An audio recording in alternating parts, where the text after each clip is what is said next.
Hey guys, how are you all doing? Welcome to my channel. So, today we are gonna see, what if Naruto was trained by two beautiful sensei, Anko and Kurenai, part 2. So before we start, go check out the author of this fanfic, Cantor, link is in the description, also subscribe if you enjoy the video, let's start the story. The next morning Naruto was even more excited than usual.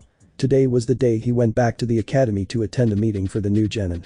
He hurried about his usual morning routine quicker than normal and hurried out the door, practically racing down the street towards the academy. He entered the room that the graduated students were meeting in Iruka's old classroom a little earlier than he was supposed to, and he looked at the genin already there. Sasuke team was already there, brooding, as he looked out the window to his left, not even acknowledging three fangirls that were trying to get his attention, Ami and her two friends. Shino was in the back, talking to one of his bugs, just as Kiba, who was sitting next to him, was talking to his companion, Akamaru. Hinata sat in the far left corner of the class alone and was carefully avoiding eye contact with Naruto. In front of her was Daichi, who grinned as he twirled a kunai on his finger while he talked with his two friends. Shikamaru and Choji walked in just as Naruto sat down, the lazier of the two, commenting that the meeting was for kids who have passed, but he fell silent when Naruto showed him his forehead protector. Naruto rested his head and tried to ignore the two new arrivals, not even looking up. Most of them gathered in his seat, but he could hear two coming closer to him. Abruptly he was shoved out of his seat and he looked up to find Sakura and Ino, both not even looking at him, hurrying to sit with Sasuke. His seat taken, Naruto turned around and found an empty seat up in the back of the class, near Hinata. He grinned at her as he sat down, but she quickly turned away, leaving him to wonder what he'd even done to the girl. Finally Iruka came in, and everyone who had been talking immediately quieted down. The scarred Chunin turned to face them all with a smile as he began a long-winded speech about responsibility and the pride of a shinobi. Finally he got to the interesting part. All of you, as new genin, will be paired up with a Jounin sensei, as well as two teammates that will make up a four-man cell. These teams will complete missions together for the majority of your shinobi careers.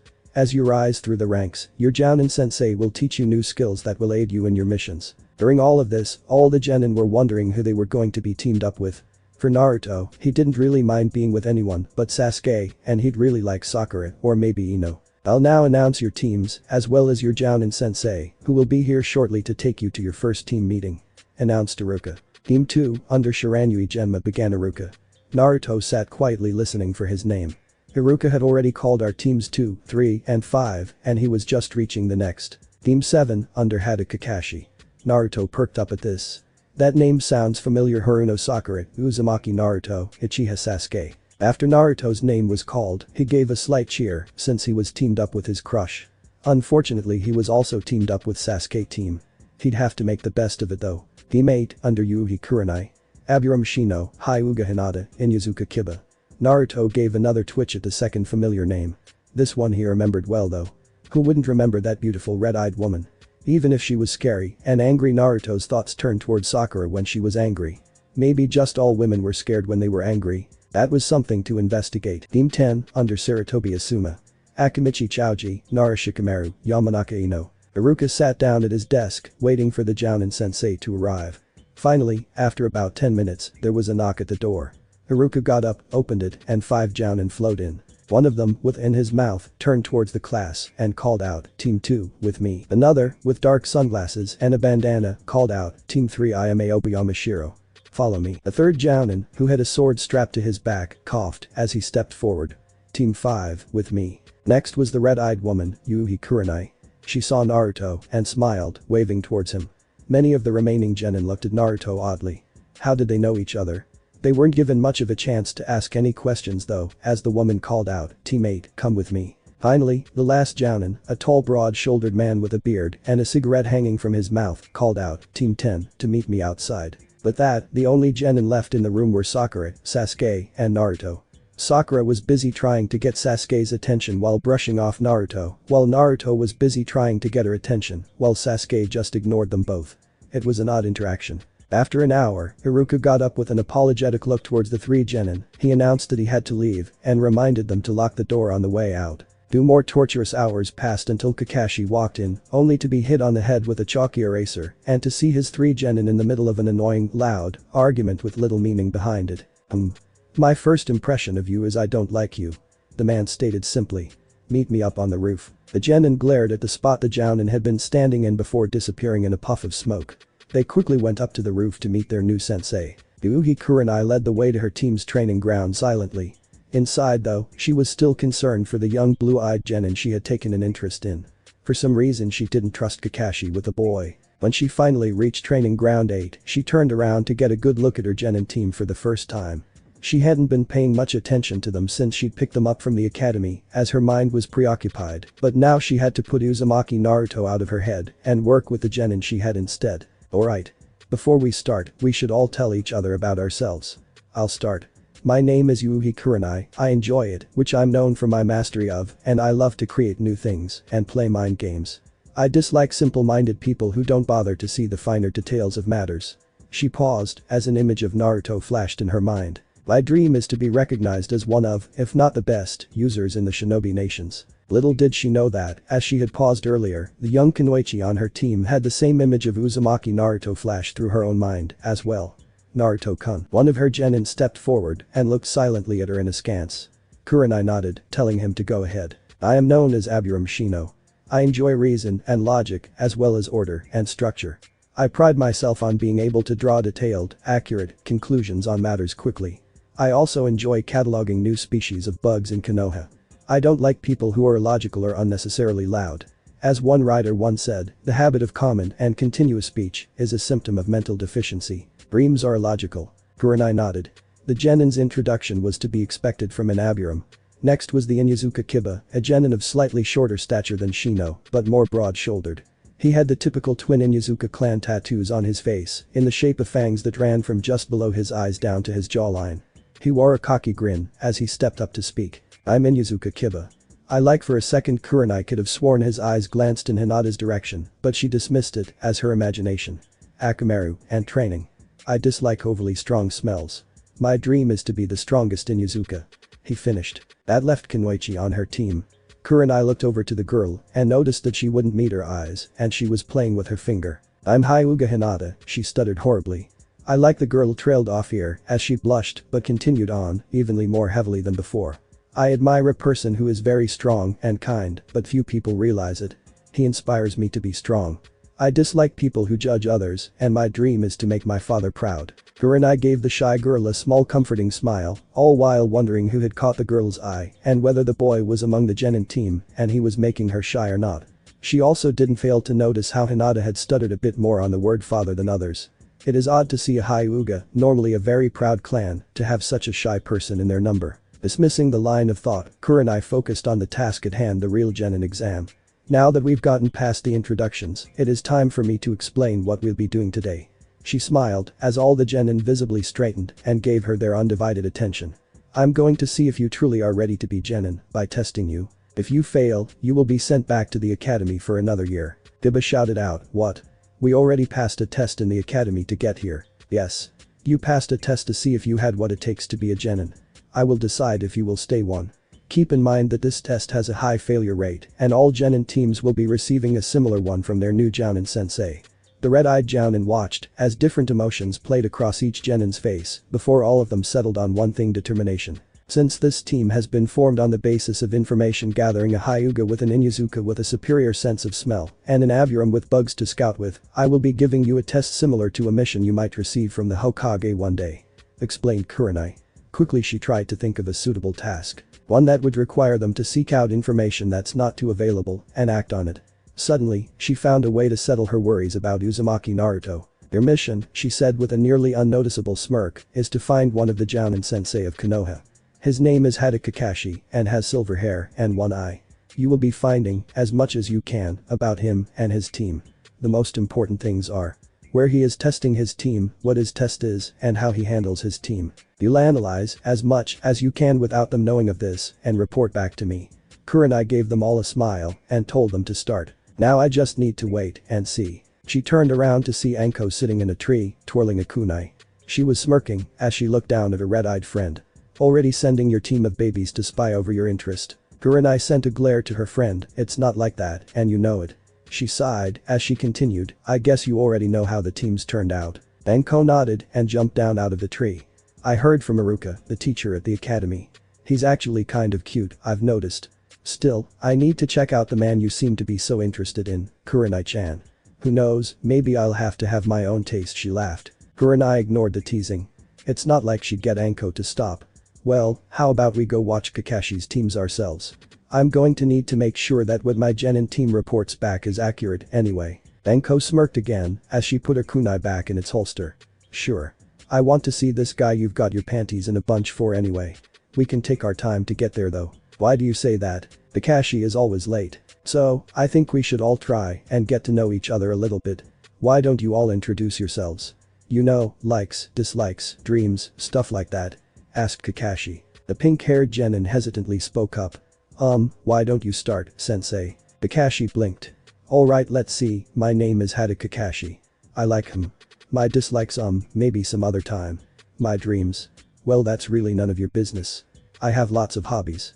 Okay, now you, Pinky. Sakura sweat dropped at the lack of information they got from their new sensei, but began her own introduction anyway.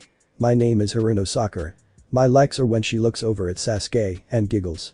My dislikes are that she glares at Naruto. And in my dream she looks over at Sasuke again and squeals. Kakashi nodded, hiding his disappointment.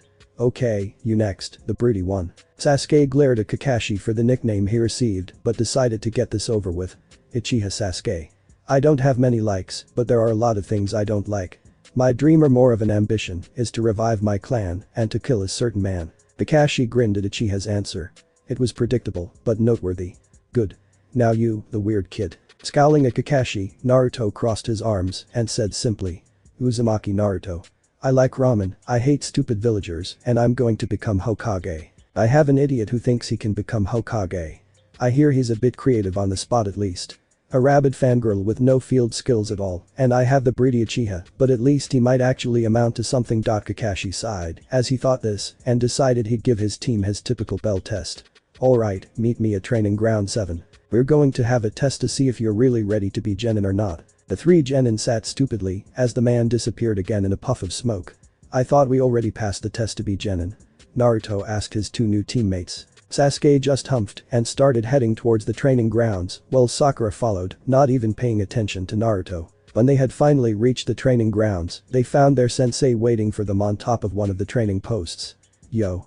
He greeted. The three genin just stood there, waiting for their weird sensei to explain the test. The older man took our 2 bells. These are your objectives. You will have, he took out an alarm clock and put it on top of the post next to him. 2 hours to get them from me. But sensei, Sakura called out, there's 3 of us and only 2 bells. Kakashi nodded. Exactly. 2 bells for 2 people. The person who doesn't get the bell will be sent back to the academy and repeat another year. But these words, determination filled Naruto. There was no way he was getting sent back to the academy. He was already a year behind and he wasn't about to end up being 2 years behind. He eyed his 2 teammates, secretly hoping that it was the Uchiha that bit the dust. A team with just him and Sakura, well, excluding the Jounin for the moment, would be a dream come true, except without the dating part. But he'd settle for a team with just him and Sakura. Sakura was clearly concerned, biting her lip as she eyed the bells. She glanced at Sasuke. There was no way she could get a bell over him. He was the rookie of the year. That left Naruto. She could beat Naruto. Besides, if it was Naruto that was gone, then she'd have Sasuke come to herself on the team. Sasuke just folded his arms. I wish it was only 1 bell. Then I wouldn't be stuck with either of these idiots. He thought about it for a moment before coming up with a solution. He'd just have to take both bells for himself. Kakashi watched the emotions flicker across each student's face and nearly laughed at how easily he deceived them.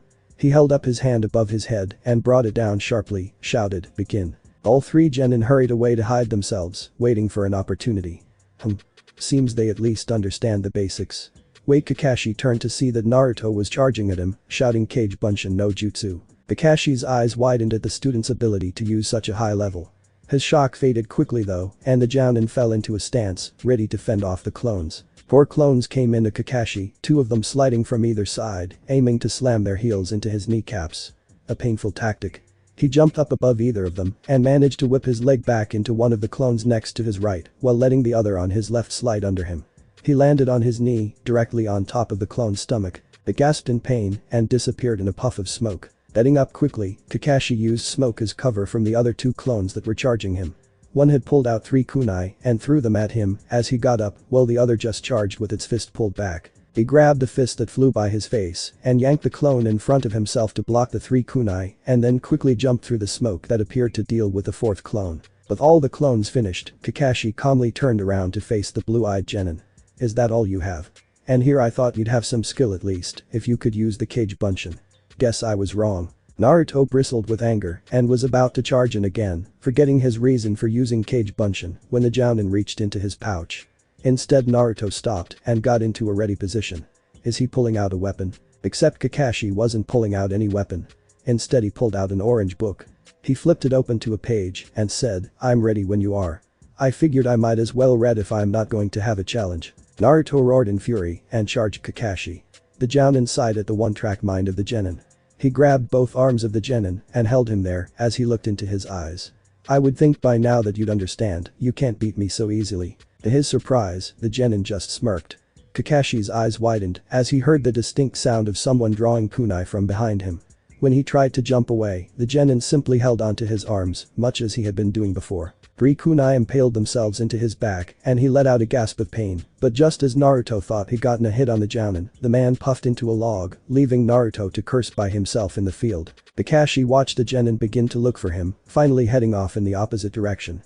That had been an interesting idea and against another genin probably would have worked, but Kakashi had known pretty quickly what he'd intended. He turned and decided to see what the other brats were up to. Naruto hit a nearby tree. Damn it. I wasn't fast enough, brat. Get a bell, and I'll consider giving you a little gift. I'll give you another if you manage to hit him a bit, growled a Kyuubi, who was thoroughly pissed at the Jounin's insult to Naruto with the book. Naruto grinned at the fox's offer, already coming up with a new idea to get the Jounin. Heh. I need to find Sasuke team and Sakura. Sasuke frowned as he heard Sakura's scream. That made 2 of his teammates that their sensei had beat. Weak idiots, he thought. He decided that the older ninja was simply going after each one of them. That meant that Sasuke should just let the Jounin find him in an area that he wanted to fight at. He chose a small clearing that left little room for maneuvering. Sasuke already knew that the Jounin was faster than he was, so he had to make it a small area so the Jounin wouldn't be able to move much. Abruptly he felt a presence directly behind him. It seems you're the last one, said Kakashi. You may have taken out those 2, but I'm not like them, said Sasuke, cockily, not even bothering to face the Jounin. Sasuke had barely finished speaking when he turned around and blew a huge Kaiten Gakakyu no at the Jounin, who barely managed to use Kawarimi to get out of the blast. Sasuke turned again and closed in on the recovering Jounin, determined to get both bells. Kurenai and Anko watched the genin of Team 7 slowly fail their Jounin's test. Looks like Kakashi isn't going easy on them even with the Uchiha he wanted so badly, muttered Anko. Kurenai sighed. Well, it's not over yet. I hear Kakashi usually gives them another chance after the time is up. Besides, it looks like both the Uchiha and Naruto each had their own little strategies to actually make Kakashi work a little. Anko nodded. I'm surprised at the brat's Kage Bunshin. He must have some huge chakra reserves. She glanced at Kurenai. You really did pick an interesting one. Both women watched as Naruto began to set up several traps, covering the clearing he was in, which was smaller than what the Uchiha had chosen to battle Kakashi in. When he was done, Naruto quickly sent 2 clones off, telling them each to find Sasuke and Sakura and bring them here. Did he figure out he needs to use teamwork? Asked Kurenai. Anko, curious, sent her own clones after Naruto's. After a few moments, she chuckled. Doesn't seem like it. He told them to come to the clearing, but he didn't say anything about teamwork. It won't matter though. The Uchiha refused. Haruno said she'd come if Sasuke did. Kurenai frowned at Team 7's action so far. Every year there was one team that ended up this way, one with the top of the class and the lowest in the class, as well as a fangirl. In all the years, there has never been a successful team made this way. Even the well-known and powerful ninja in their own right ended up with a nuke nin. She was broken out of her thoughts when Anko nudged her with her elbow. Looks like the brats really thought this out, she said, pointing at the blonde-haired genin who was hiding several clones in the trees surrounding the area. We're going to have to be careful that his clones don't see us. Kurenai nodded and she and her friend both backed off a bit as they saw the real Naruto lead Kakashi into the clearing. The Jounin was still reading his book, looking very nonchalant as he blocked all of Naruto's punches and kicks. Time is running out, remarked Kakashi, his eyes not even leaving the book. And I honestly doubt you're going to miraculously become a better shinobi suddenly. Naruto smirked, something Kakashi barely noticed. Then try this, he yelled and summoned several shadow clones to charge at Kakashi, who just sighed at the same repetitive move. Doing the same thing over and over again won't yield different results. I'm beginning to wonder what I can do to get through that abnormally thick skull of yo. Kakashi was cut off as he was dogpiled by the clones, one arm just holding his book above the sea of clones, as if he was keeping it from harm. At the same time, the clones Naruto had hiding around the clearing set off the traps, which shot kunai and shuriken at the pile, which abruptly dispelled and in the process knocked the orange book out of Kakashi's hand. The seasoned Jounin had to make a very difficult choice then. One of his most difficult choices ever. Does he save himself from harm, or does he reach down and save his book from harm while risking his own well-being? He dived down on top of his book and managed to quickly use Doryu Heki to block the kunai from harm. Those moments, however, were all Naruto needed to go through the seals for the Berserku no Berserker technique he'd learned from the Forbidden Scroll. As he finished, he could feel his own strength increase dramatically. His own energy seemed to boost, as though he just ate several soldier pills. Naruto crouched down and with a burst of speed, charged at the earth wall in front of Kakashi and smashed through it with his fist. Kakashi had a single moment of shock as the earth wall burst apart, the shards of hardened mud blowing past him with the force of an explosion before he was slammed backwards into a tree by Naruto. Kakashi quickly recovered though and jumped up to avoid Naruto's follow-up kick. He put his Icha book into his pouch and got serious as Naruto summoned several clones. Now was not the time to mess around. Suddenly, the alarm rang in the distance. Hiding his relief, Kakashi just announced loudly, "Alright. Time's up. Meet me at the training posts from before. I'm going to have to tell the Hokage about him using that."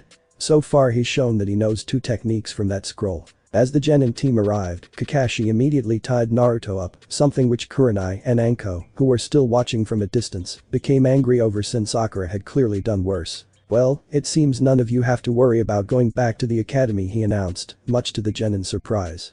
"All 3 of you should quit being ninjas." "What?" shouted Naruto. "You heard me," said Kakashi coldly. "In case you haven't noticed, I still have the bells. Not to mention that none of you understood the true purpose of this test." "The true purpose?" Sakura asked. "You wanted us to get the bells." Sasuke was just quiet, but on the inside he was fuming.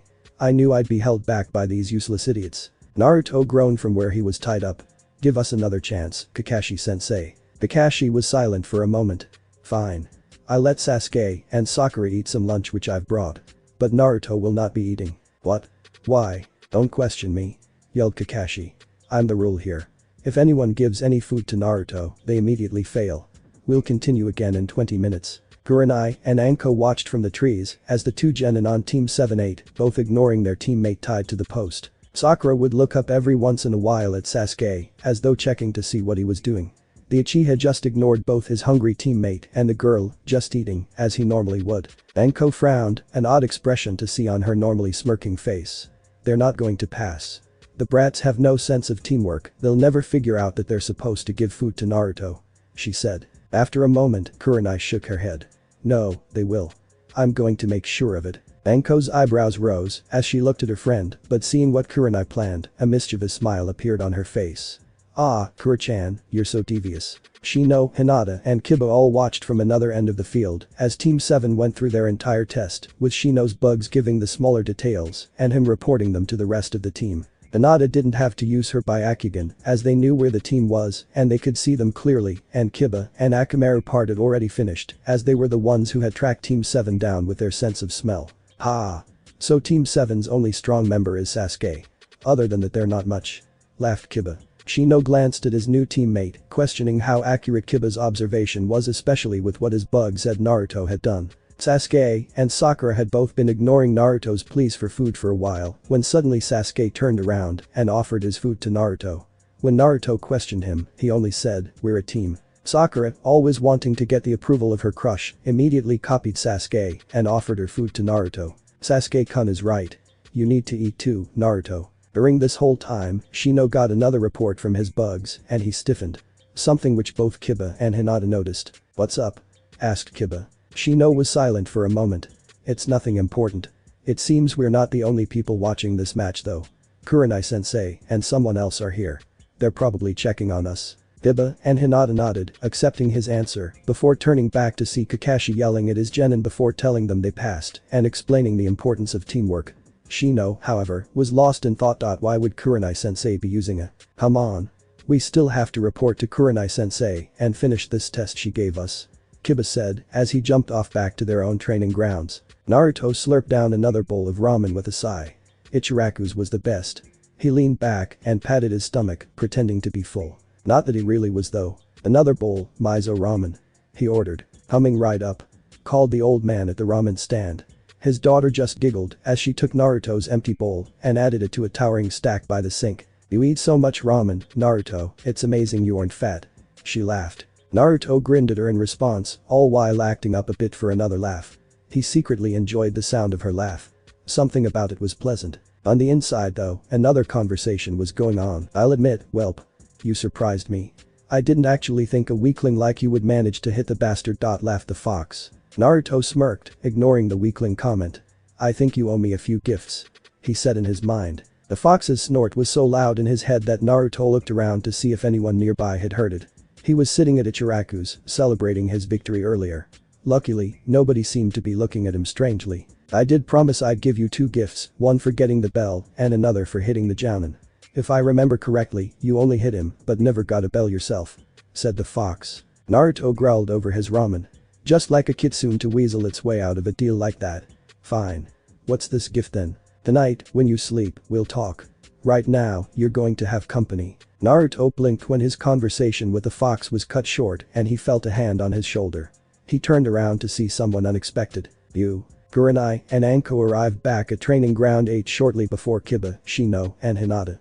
Settling into a position that looked as though they had never left, Kurenai introduced them to her friend Anko and asked for a report. "Well?"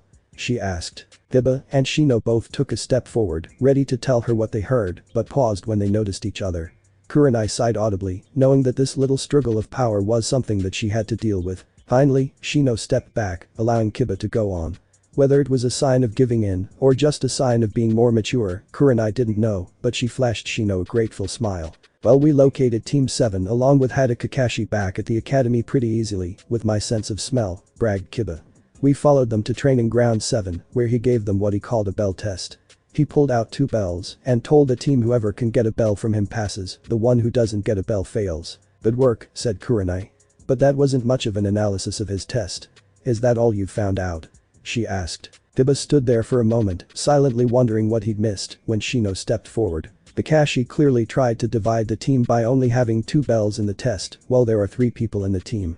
The true purpose of the test is to make sure that they're willing to sacrifice their pride and work together to get the bells, as a team, not as individuals. They fail the test if they work to get the bells for themselves, because that shows their willingness to sacrifice their teammates for their own success. Kurenai blinked at Shino's thorough analysis.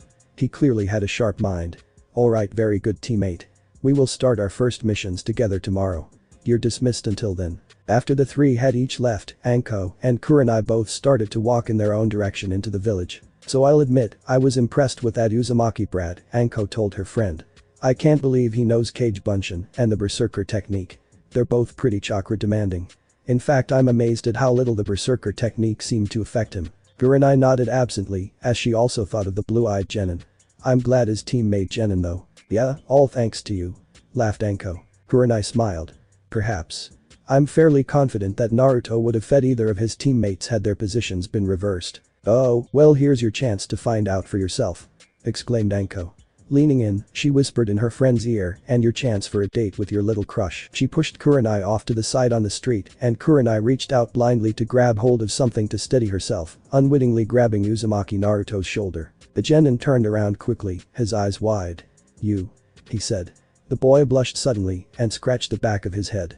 Hi, Kurenai-san." Kurenai shot Anko a glare at the awkwardness she had caused, but Anko merely smiled and walked into the ramen stand and ordered a bowl, ready to watch the spectacle. The red-eyed genin steadied her emotions and shot a warm smile down at the boy. "Hello, Naruto. Kurenai-sensei is fine, by the way. I just wanted to congratulate you on becoming a genin." "Thanks, Kurenai-sensei," said Naruto with a grin. "It was tough, but my team managed to pass Kakashi's test." "Oh?" asked Kurenai. "And what was Kakashi's test this time?" "We had to get these bells from the jerk. But there were only 2 of them, and it tricked us. We thought that no matter what one of us would fail, so we all worked against each other, but Kakashi-sensei wanted us to work as a team." Kurenai faked a bit of shock and over-exaggerated her interest. "And you guys managed to get the bells?" Naruto frowned and prodded his ramen with his chopsticks. "No. In the end, Kakashi tied me to the stump because he thought I did the worst on the team. He gave Sakura and Sasuke lunch and said I wasn't allowed to eat. Eventually, for whatever reason, Sasuke team decided to let me eat since we're a team. That's when Kakashi allowed us to pass. He said we should all thank Sasuke team." Anko looked over and could see Kurenai's fists clench. She's probably still mad that Naruto was the one to get tied up when he was the only one to actually hit Kakashi, as well as the fact that she ended up making Kakashi like Sasuke even more. Deciding to step in, Anko put her arm around Naruto, who turned quickly to see her lick her lips, something Naruto found oddly attractive. "I'm Anko, Kurenai's friend. I can't believe you passed, Naruto-kun," she purred. "You must be an awfully strong genin." She scooted her stool just a bit closer to Naruto, who was starting to become a little uncomfortable, especially when he realized that her proximity gave him a wonderful view. Luckily, he was saved by Kurenai, Anko. "I think Naruto might need a little room." Anko pouted. "You're no fun, Kurenai-chan. I was just having a bit of fun." But she moved back nonetheless. "Naruto, I also came here because I want to give you an offer," said Kurenai. Seeing that she had Naruto's full attention, she smiled as she continued. "This isn't typically done, normally Jounin Sensei only teaches the 3 genin on their team, but I've decided that I want to help you learn chakra control. If you want to, I'd like you to keep this to yourself for now, as I'm sure that Kakashi would be a little angry at the whole idea. What do you say?" Naruto thought for a moment, his eyes glazing over as he stared down at the counter. Anko and Kurenai shared a look over his head as he thought. Finally, Naruto looked back up with a big grin. "Sure, Kurenai," he said. "I'd love to. Good. I'll see you tomorrow after your team's first missions. Meet me at training grounds 8. She said. "Oh, and Naruto, it's Kurenai-sensei," said Kurenai. "I won't be helping someone who's disrespectful." Naruto gulped at the cold look the red-eyed Jounin shot at him, as he was quickly reminded of how scary she was when she was angry. "Hi, Kurenai-sensei." Later that day, after reiterating his story to every person she could find, including Old Man Ichiraku and Iruka, the blue-eyed genin slowly prepared for bed. He needed to wake up earlier than normal now that he was on a team, being trained by a second Jounin, as well as practicing his own skills himself with Kage Bunshin. He still hadn't figured anything out with the immolation technique he'd copied down, and he'd need to use the Kage Bunshin more to figure it out. When he'd finally laid down in his bed, he was almost immediately pulled into his own mind to see the Kyuubi. He glanced around at his dripping wet surroundings and wet clothes and willed his clothes to be dry. Surprisingly, it worked. Not really stopping to think of the implications, Naruto walked down the hall to where he knew the fox would be. "So the weakling arrives," sneered the fox. "Ready for your winnings?" Naruto grinned and nodded. "That is if the furball actually keeps its promises." He sighed dramatically. "I suppose we'll just have to hope." The fox roared indignantly. "I always keep my promises. And one day, I swear, I'll make you beg me for mercy." Naruto smirked. Alright. Now, what's this gift you were talking about?" Eyeing him quietly, the fox began to explain. "I'm going to allow you to use Kitsune eyes." "There, awesome," shouted Naruto. "You're going to give me a you can do that? Really?" "Silence." The fox roared, pacing within its cage. "No, I am not giving you I am giving you the ability to use Kitsune eyes. They aren't inherited like a blood limit, and they're not so specialized like the Sharingan or Byakugan which you are familiar with." The fox paused for a moment to let the information sink in. "What they will do, however, is amplify your killing intent to a crippling level, similar to my own. They will also amplify whatever your current abilities are, as Kitsune are naturally gifted in illusions." Seeing the astounded look on the boy's face, the fox paused again. "However, seeing as you are dismal at the moment, it won't amount to much." Naruto just stood there, his mouth agape, as the fox went on. "You will activate them by pushing some of my chakra to your eyes. When you use a lot of my chakra, the eyes will naturally come to you." Naruto, finally gaining his voice and gathering his thoughts, asked, "But how do I use your chakra?" The fox gave a barking laugh. "Not my problem. I never agreed to teach you how to use it. You'll have to figure it out on your own, or else make another deal with me." Angered at being tricked, Naruto kicked a large puddle of water at the fox, only to be amazed as it turned into a huge wave and smacked into the fox, leaving it soaking wet. "What the hell," he thought, ignoring the fox's screaming. Putting the weird puddle aside, Naruto thought about the deal for a moment. What could the fox want? "I'll probably be able to find this out fine on my own. I might, as well, see what it wants though, just to be sure." "Fine. What would I have to do for you to tell me?" he asked. The fox smirked, or as near to a smirk as it could with its jaws. "See that seal? Tear a portion of it off." Naruto didn't even have to think about it. "No deal," he said. "I'll find out how to use your chakra on my own, thanks." The fox's only answer was mirthless laughter as Naruto left his mind. Meanwhile, the Hokage was just beginning to hold a meeting with the Jounin of the various rookie genin teams. "Come in," he answered when he heard a knock on his door, which opened to reveal the Jounin, including Kakashi, surprisingly. "Ah, I see you're all here," he said around his pipe. So then, ignoring Kakashi's rare punctuality, let's begin. Genma, why don't you begin? Asked the Hokage. Genma stepped forward. Team 2 failed, Hokage-sama. Then Aoba. Team 3 passed. A8 was next. Team 5 also fails, Hokage-sama. Kakashi stepped forward, eyes on his book. Team 7 he trails off, knowing he was building a bit of suspense. Passes. Surprised shouts of what? Echoed in the room at Kakashi's answer. You've never passed a team before, Kakashi. Remarked Genma. Asuma took out another cigarette. This must be some type of miracle. The Hokage chuckled, agreeing that this was an odd occurrence. He looked over at Kurenai, whom he knew interfered with Kakashi's test. He had been watching with his crystal, after all. She was just standing there with a wide smile, probably happy that the boy she wanted to train ended up making it to Genin. The old man cleared his throat and he quieted down immediately. It is truly good news to hear that you've passed a team, Kakashi. However, I believe we need to move along. At this, Kurenai stepped forward, still smiling. Teammate passes, Hokage-sama. And finally, Asuma. Team 10 also passes, Pops. Hakushi coughed lightly, getting everyone's attention. I'd like to bring up something that was interesting during my test with Team 7. Kurenai's eyes widened. Did Kakashi know what she'd done? Silently she prayed that it was something else. If Kakashi knew and he brought it up, Kurenai could be in a lot of trouble. One of my genin, Uzumaki Naruto, has an odd skill set. While he is unremarkable when it comes to basic shinobi skills, I found that he has at his arsenal both the Kage Bunshin and the Berserker technique, both of which are in the Forbidden Scroll. Said Kakashi. What? That's impossible. Shouted Aoba. That brat has never shown any skill, less than anyone on my genin team even did. Dema simply dropped the needle much like Asuma did with his cigarette, their mouths agape, and Hate fell into a huge coughing fit. Kurenai breathed a sigh of relief as the Hokage began to respond. Yes, as you all know, Uzumaki Naruto managed to steal the Forbidden Scroll from here not too long ago, while being tricked by Mizuki. I was already aware of Naruto learning these skills. Thank you for pointing them out though, Kakashi. Kakashi raised his hand slightly, palm outward, as if forestalling the Hokage. I was also aware of the Forbidden Scroll incident, and the possibility that Naruto remembered various things on it had crossed my mind. What surprised me, however, was the fact that he had time to already learn two of them, Kage Bunshin one night, and not much longer, the considerably harder and more dangerous Berserker technique. Yes. Well, as you can see, Uzumaki Naruto's statistical information does not do him justice. However, I have a feeling that Naruto had some help with that. I will look into it, Kakashi. Said to the Hokage. Is that all? Kakashi shook his head, and the other jounin were silent as well, many of them still getting over the idea of a genin knowing so powerful. The Hokage nodded and dismissed them, but called out to Kurenai before she left. Kurenai, I'd like to speak with you. She froze for a moment and schooled her features before turning around. The other filed out, looking at her oddly, until each of them had left. Once they were in private, the Hokage sighed loudly. Firstly, Kurenai, you should know that it is a great offense to interfere with another jounin's test. Especially at such a crucial moment. He said. Kurenai's eyes widened in shock. You knew? She asked. How? The Hokage took out the crystal ball he used, which allowed him to see various areas in the village. Once she saw it, Kurenai nodded slowly. It was obvious, and she had been foolish to think she could get away with this. However, I will not be taking action this time, Kurenai.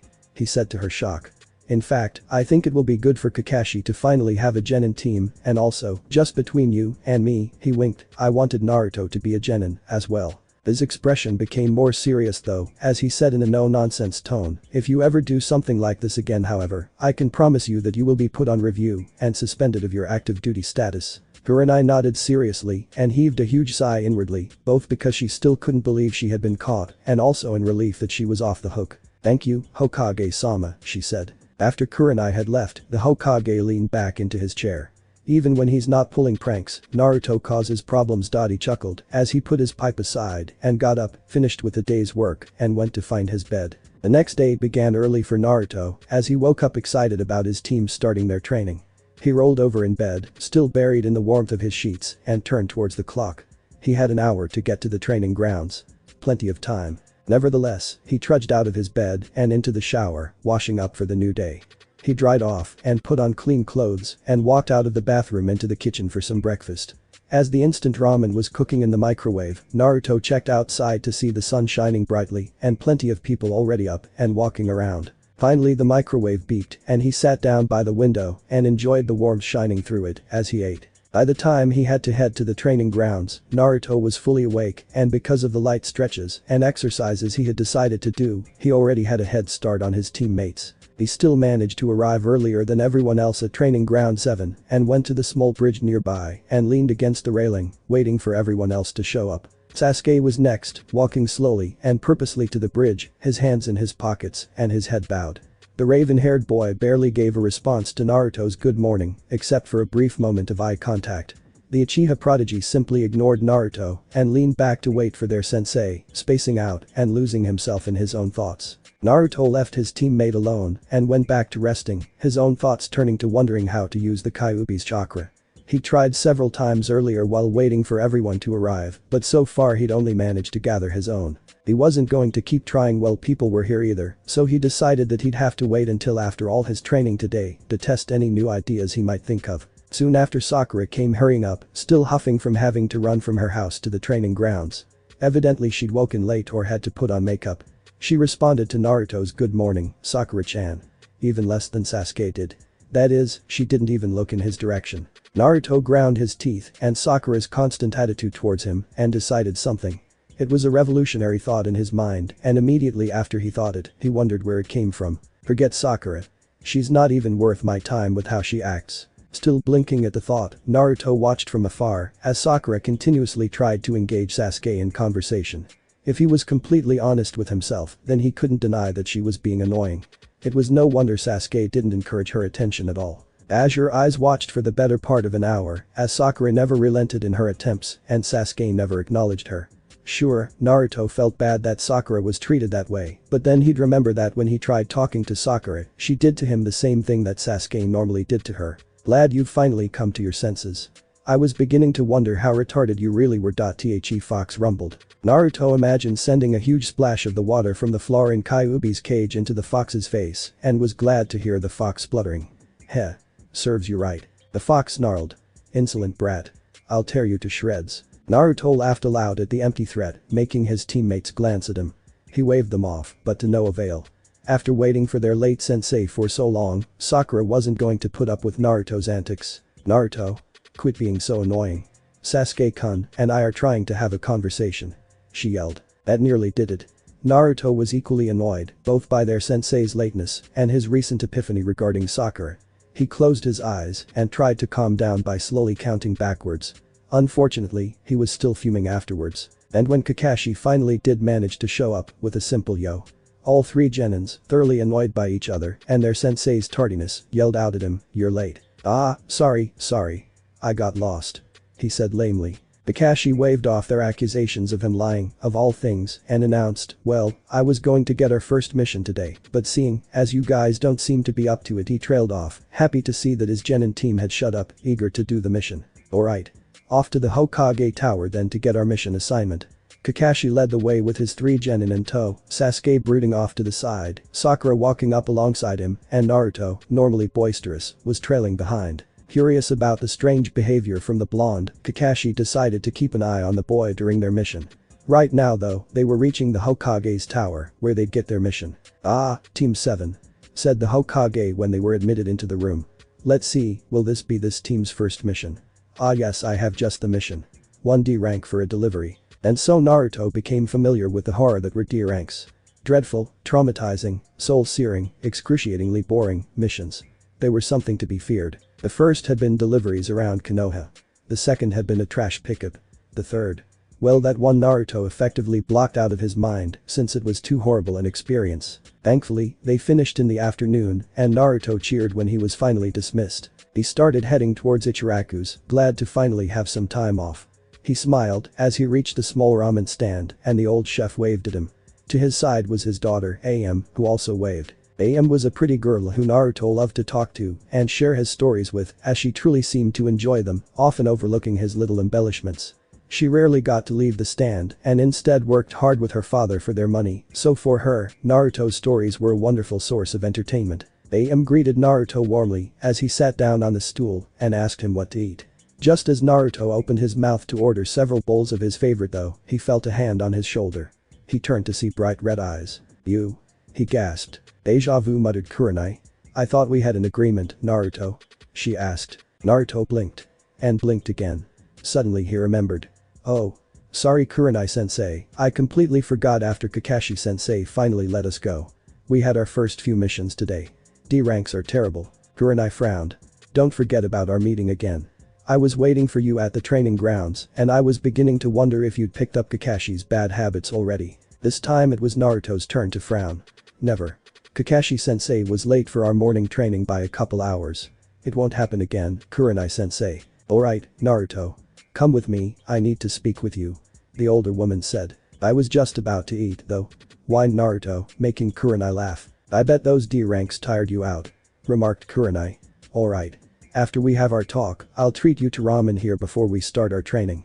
Kurenai turned to see the old man at the ramen stand suddenly rubbing his hands together and she wondered if she had made a mistake in offering to treat the genin. Naruto cast one regretful look back at AM, silently telling her he'd be back soon and headed after Kurenai. The genin followed the taller jounin for a while, still mourning his temporary loss of a meal. The thoughts did nothing to help the pit in his stomach which seemed to grow by the minute. Being a young teenager, it was no fault of Naruto's that his mind was so stuck on food. Nor is it much of a surprise at what he was finally distracted by. Since he was shorter than the woman he was walking with, his stride was not as long, letting him walk just behind her and giving him a beautiful view. Not that he stared. Lately though, Naruto had definitely been noticing women more and he wasn't entirely comfortable with it. It had led to some compromising positions at times, though luckily he had managed to save himself from any awkwardness so far. Right now there wasn't any problem. Kurenai was beautiful and he was freely admitting that to himself at the moment as he watched her surreptitiously. Her hips, which were hugged tightly in the wrappings she wore, swayed as she walked and Naruto couldn't help but look. Abruptly Kurenai stopped and Naruto nearly walked into her in a daze before stopping himself quickly. He looked up to ask what was wrong and she said over her shoulder, Naruto, this is where we'll be meeting from now on and I expect you to be here promptly. Now, first thing is first, I'm going to have to practice your chakra control since that is a weak point of yours and is vital to any type of. Naruto nodded and listened closely as she explained the exercise to him. It wasn't difficult. At least, it didn't seem hard at all. She explained the common ways to improve chakra control, water walking, tree climbing, and went on to say that unfortunately, Naruto wasn't quite ready for that. She picked up a leaf and held it to him. As I explained before, in the tree climbing exercise you use chakra to stick to the side of the tree as you climb it. In water walking, you use chakra to repel yourself from the water. What I want you to do is use your chakra to pull instead of stick or repel. You are going to begin picking leaves off of the ground with your chakra from your fingertips. Naruto groaned. How's picking up leaves going to help? Kurenai shot him a sharp glare and Naruto gulped. I'll do it. The glare turned to an overly happy smile. Good. I'm glad you see my way. After you can pick up the leaves from the ground with no problem, you'll be picking up kunai from the ground instead and when you master that, I'll show you a useful skill that can give you. Naruto's disappointment evaporated with those words. All he had to do was master this and she'd teach him immediately. He set out to his task with fervor, taking the leaf Kurenai handed to him and putting it on the ground. Unfortunately, he found himself unable to pick up the leaf from the ground. His frustration grew as he showed little progress and was there for nearly an hour before he could complete the simple task of getting it off the ground. He found that simply putting the chakra on the tip of your fingers doesn't make it do anything. The leaf will just stay as it is and he'll keep using chakra. The trick, he found, was to continuously move the chakra inwards on his fingertips. The outside of his fingers would bring the chakra out and in the center he would move it back inside his finger, making a donut-like shape, which is constantly inverting itself. Naruto also realized that if he applied too little chakra, then no matter how well he manipulates it, the chakra wouldn't have enough force to pull the leaf in. If he applies too much, the leaf folds in on itself as the chakra tries to pull it into his finger, as though too much gravity had acted on the leaf. Off to the side, Kurenai watched Naruto's gradual improvement, offering small tips when she saw fit, telling him to stay calm, to focus on moving the chakra, as well as strength, but most of all, she offered encouragement. Anko watched with her, having been looking for Kurenai to ask her friend to join her for Dango, and instead ended up joining Kurenai for Naruto's training. She lounged on the ground in the shade by a tree, eating an apple, as the genin eventually got the hang on the chakra exercise. Unlike Kurenai however, she didn't offer encouragement. She didn't tell him helpful tips or hint at what he should be doing for success. Instead, she munched on her apple and held a loud conversation with Kurenai, often criticizing Naruto's failures, making small jabs at his weak points. In her mind, the harsh comment served a few purposes. One of them was a test. She wanted to make sure the boy had some backbone and actually deserved her respect and help before she offered any.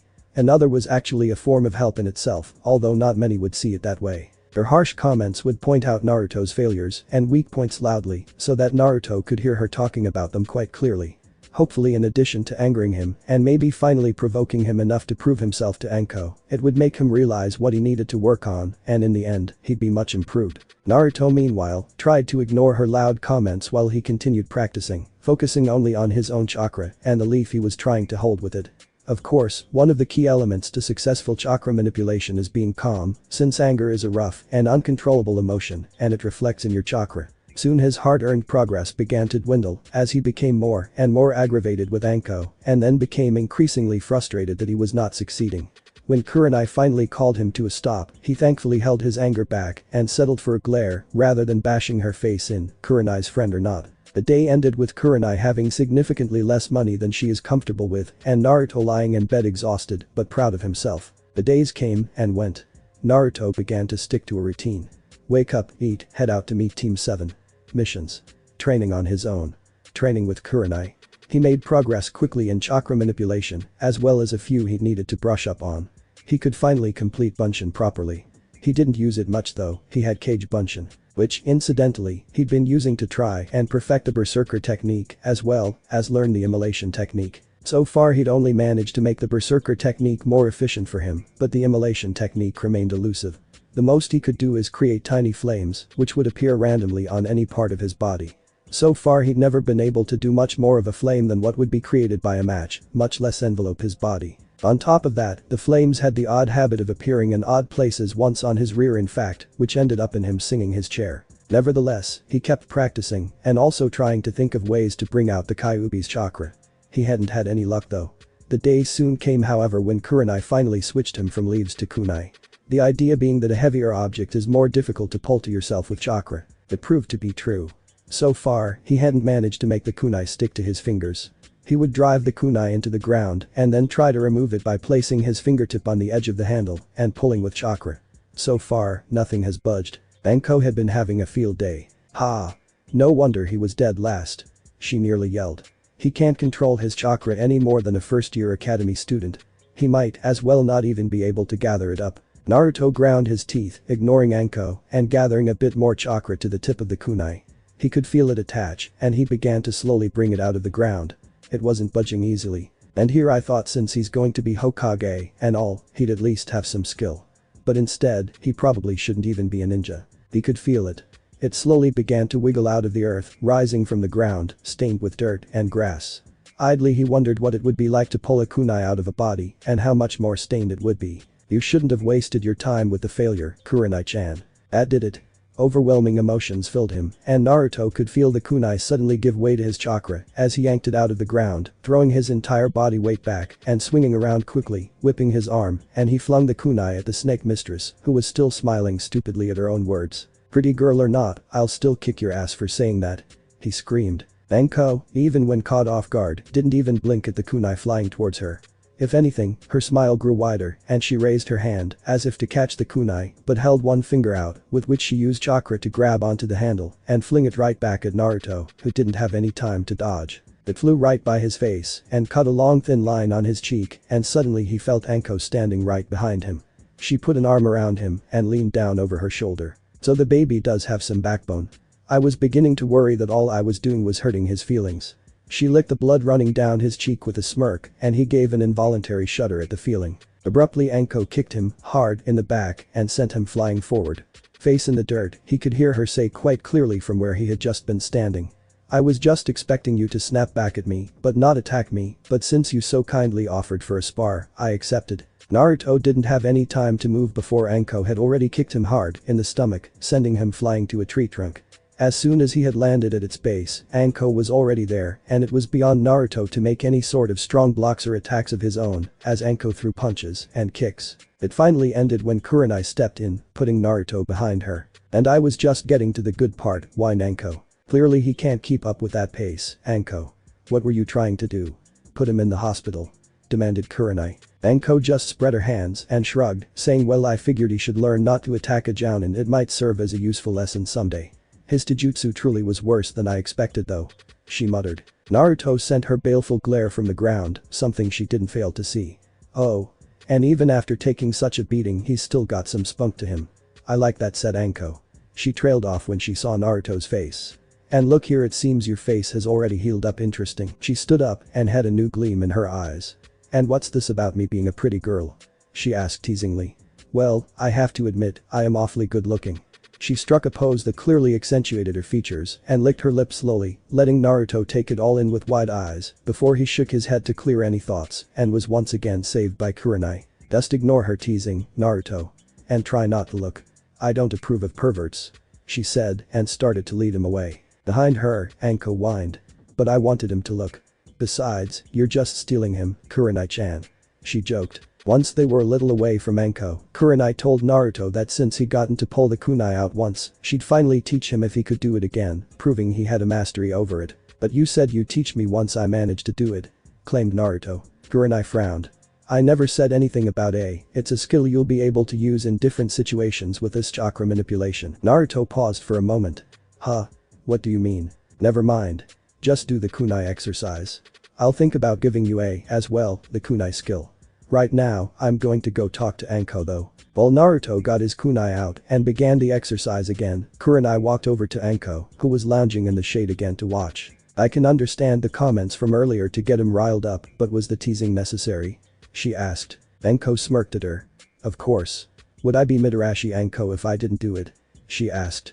Besides, he clearly has been giving you plenty of looks, so when he called me pretty, I had to make sure he got a real good look of me. What? He's been checking me out? Asked a furious Kurenai. I hate perverts. She spun around to give Naruto a piece of her mind, but Anko stopped her. Hey. Calm down, Kure-chan. He's 13 years old. I don't think it would be a good idea to beat something out of him that's natural for a kid his age. Kurenai glared at her. And you'd encourage it so he becomes a pervert? Naturally. Smirked Anko. Although I don't think he's a pervert. But here's the test. I'm just going to take off my shirt. As she was saying this, Anko began to pull off the fishnet shirt, but this time it was Kurenai's turn to stop her friend from doing something stupid. What are you doing? She hissed. Stop it. I'm serious. Anko pouted. It would have been fun to see the look on the kid's face. He'd probably faint. Unless you're going to be helping and not trying to turn him into something like Kakashi, then I think you should leave, Anko. Hey. Don't push me away so quickly, Kure-chan. I'll help, don't worry. She had to hold up her hands in an innocent gesture. And I won't do anything perverted. I'm going to help his taijutsu.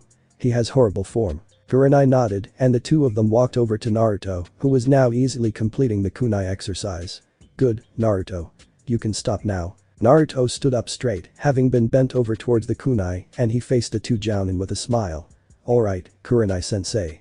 What are you going to teach me next? You've already seen the skill I told you about. Anko here used it when you threw the kunai at her. Do you remember what it is? Naruto thought for a moment but realized he couldn't picture it. She just threw it back at me. No. She stopped it with her chakra, using the same concept that you're using to pull the chakra out of the ground. Since chakra can be used to pull things to you, it's essentially making things stick to you. You can even make someone's first stick to you with your chakra, although this won't make a ninja stick to you long, since they will easily be able to counter it and move again, but it might give you a moment of surprise. Explained Kurenai. Naruto scowled. That won't help me at all in a fight. Anko laughed and Kurenai raised an eyebrow. Oh really? Then try and move. She said, laying her hand on his shoulder. Naruto instantly tried to jump away, but only his legs went and his shoulder stuck to Kurenai's hand, making him basically belly flop the ground. He growled and stood up after Kurenai let him go. Now, there are other things you can do with the concepts from these chakra manipulation exercises. For me to show you this one though, I want you to try and hit me. She said. Naruto hesitated for a moment, but he was already angry at having been brought to the ground so easily, and he went for it. Kurenai didn't even move.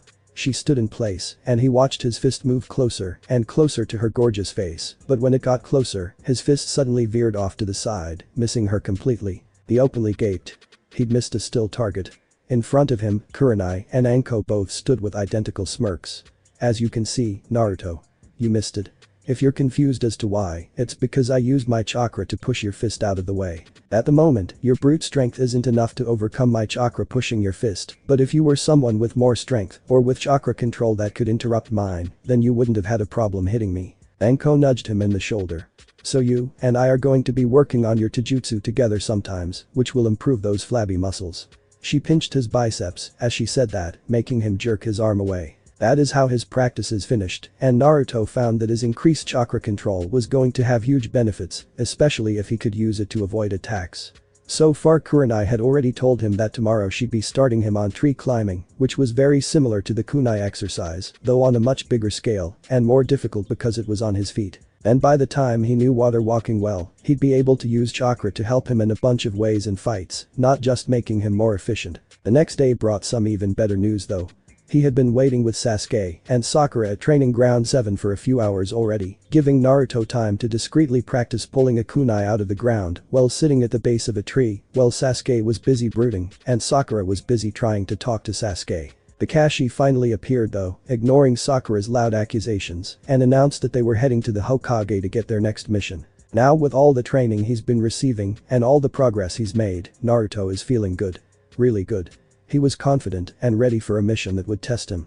So obviously he was disappointed when the Hokage announced a lousy D rank that would have them cleaning in the village. "No. I'm tired of D missions. Give us a C rank, old man," he shouted. "Naruto. Don't talk to the Hokage like that," yelled Iruka as he leaned over the desk, who was there oftentimes to help distribute the missions to the teams. The Hokage, however, waved Iruka off. "It's okay, Iruka. I wouldn't expect Naruto to change his ways after so many years." After a quick explanation of how mission rankings work in accordance with ninja rankings, Naruto was still obstinate in his choice. He wanted a C rank, damn it. "Fine.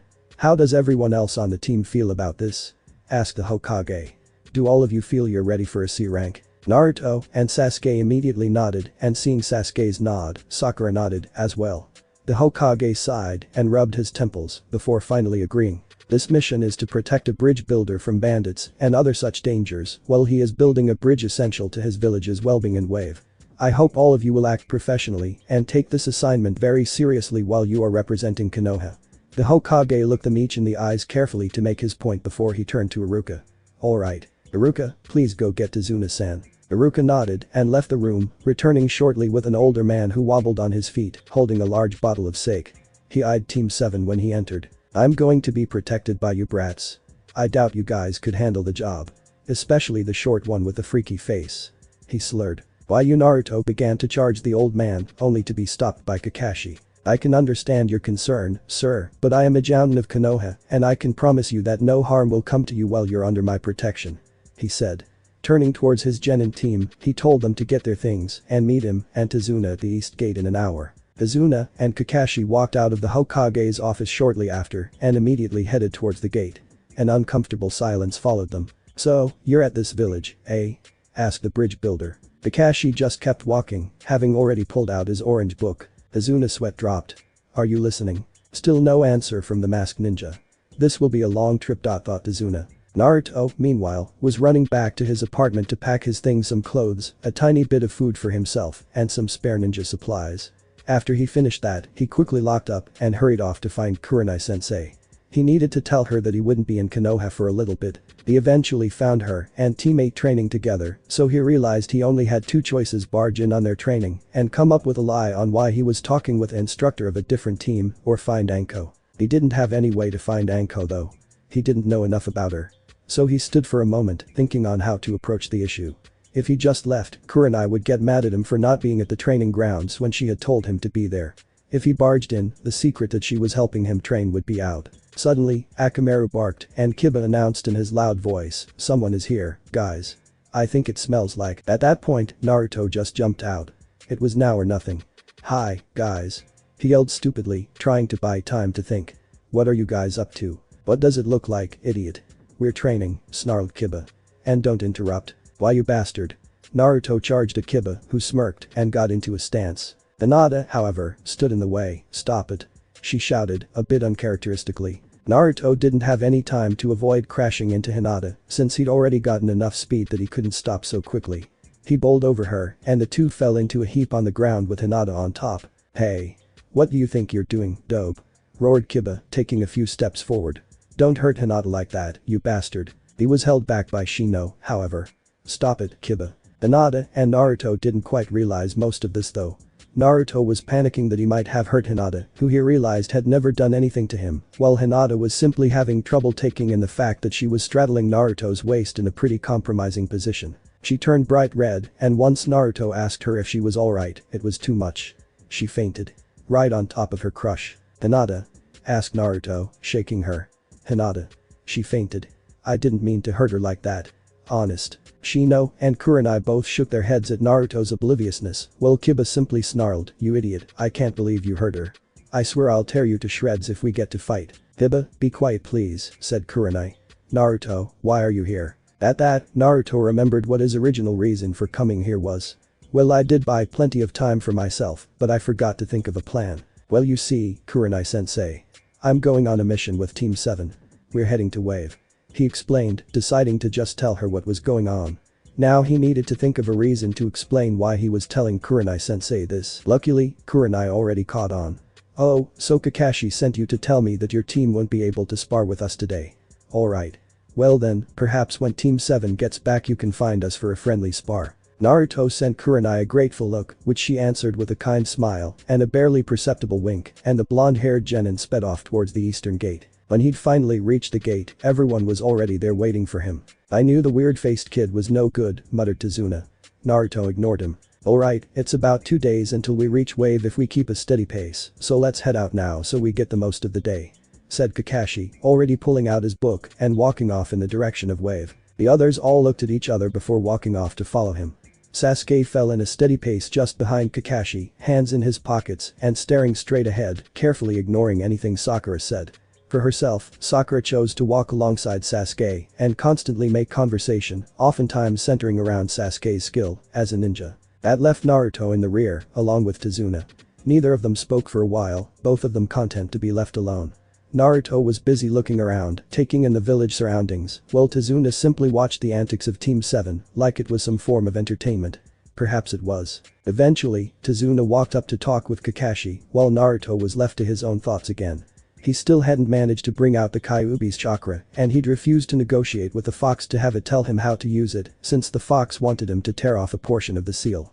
He didn't have to talk to the old man to tell him that couldn't be a good deal. It wasn't long before the team came upon a puddle. None of them thought much about it, though all of them had an odd sense of foreboding. Only Kakashi knew exactly what the puddle meant and prepared properly for it. After they had passed by it, Naruto felt 2 people coming up behind them, and all 3 of the genin, and Tazuna turned just in time to see 2 ninjas with masks covering their faces throw a chain around a still unsuspecting Kakashi, wrapping him tightly in their chain. They yanked it hard, and Kakashi's eyes widened as he was ripped to shreds before his genin team's very eyes. "Kakashi-sensei!" screamed Sakura, already knowing that the situation was way over their heads. "One down," echoed the 2 ninjas, turning their eyes towards Naruto. Naruto, however, was still shell-shocked at the death of their sensei. Sasuke saw this and quickly pinned the ninja's chain to a tree with his shuriken and kunai and shoved Sakura in front of Tazuna. "Watch the old man," he ordered, taking charge of the situation. He jumped up on top of the chain and kicked both of the ninjas, who detached the chain from their arm and made a beeline for Naruto and Sakura. The one charging Naruto managed to make a stab into Naruto's hand before he came to his senses and fought back. "Kage Bunshin no," he shouted, forming 3 clones around him. They charged at the ninja, who managed to take out 2 quickly, but not the third, as he had to block several kunai that the real Naruto had thrown and got hit hard because of it. He hit a tree trunk behind him, and suddenly Sasuke was there as well, holding a kunai to the man's neck. For Sakura, all she could do was pull out a kunai and wait for the other ninja to reach her. She had no way to handle this, and she knew it. Luckily, before the ninja had reached her, Kakashi was there, quickly knocking out the ninja, and then turning to the one that Sasuke and Naruto had cornered, and knocking out the other ninja that Sasuke had pinned to the tree. "Good job, Sasuke," Sakura said to Kakashi calmly. "You also, Naruto, although I wish you hadn't gotten hurt. It's good Sasuke managed to get the kunai against his neck, or you may have been more hurt by the time you were able to finish him." Naruto bristled at the condescending manner in which Kakashi spoke. As if he was only still standing because the great Sasuke came to his rescue. "But Kakashi-sensei, how are you alive? We saw you get caught in that chain," asked Sakura. "Ah, well, I just used a simple kawarimi, Sakura. Now, more importantly, I have some questions for you, Tazuna. You see, I purposely stayed out of the fight so that I could see who the target was, Konoha ninja or you. Given the situation, I don't think it was the former. That leaves you. This is clearly above a C rank, since we're encountering enemy ninja. Care to explain?" At this, Tazuna fell to his knees and explained everything. "Please. My country is poor and my bridge is the only way to help the situation by bringing in more trade. The ninjas are being sent by a businessman who wants to stop me, but I beg you, I need your protection. I couldn't afford more than a C rank. Kakashi nodded slowly. I see. Nevertheless, you lied about the mission, meaning we have no obligation to complete it, and with Naruto injured and probably poisoned by the blade. He trailed off when Naruto suddenly plunged a kunai into his hand, draining the poison quickly. Everyone stared at the sudden move. We can go on with the mission now, right, Kakashi-sensei? He asked. Kakashi nodded. We still need to bandage your wound though. Here he once again trailed off in shock as he knelt to see the wound already healing over, evidence of the Kyuubi inside him. Still, he bandaged it so that the rest of Team 7 wouldn't see. Alright, I'll give you guys the same choice the Hokage gave you. Do you all want to go? Seeing them all nod, Kakashi sighed in resignation. Fine. But I'm going to request some backup from Konoha. Saying this, Kakashi cut his thumb on the tip of a kunai and performed some hand seals. No. A puff of smoke appeared and when it faded, a small dog was sitting there, looking up at Kakashi. Yo. It said, raising a paw in greeting. The Genin team started and Kakashi introduced them. Pakin, this is my Genin team, Uchiha Sasuke, Sakura, and Naruto. Team, this is Pakin. They greeted each other awkwardly before Kakashi continued. Pakin, I need you to run back to Konoha and ask the Hokage for some backup. It seems there are enemy nin involved. Also send an Anbu to pick up 2 missing nin. I believe they are known as the Demon Brothers. Pakin nodded and ran off, leaving Team 7 to turn and continue on their way to Wave. Later, the Hokage heard a knock at his door and 2 Chunin came in to see him. Hokage-sama, they said in unison, bowing. Yes? He asked, putting his paperwork aside for a moment and shutting a drawer which had, unknown to the Chunin, been concealing his paradise book. We just received a report from Kakashi-san via Pakin, his summon, that he has encountered an enemy ninja in the mission and that he requests some backup. He has decided to continue the mission with his team. Said one Chunin. The Hokage raised an eyebrow. He's continuing the mission with the Genin. Did he say why he decided to do that? The Chunin shook their heads. No, Hokage-sama answered one. He also asked to have an Anbu pick up 2 knocked out demon brothers and bring them back to Ibiki.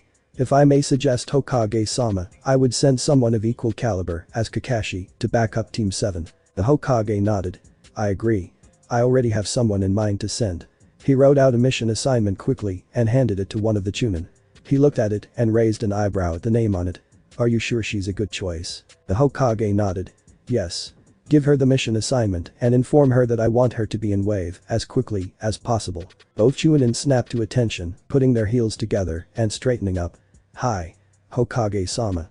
They saluted and left. Thanks for watching my video and make sure to check out the author of this fanfic, link is in the description. See you next time, till then sayonara.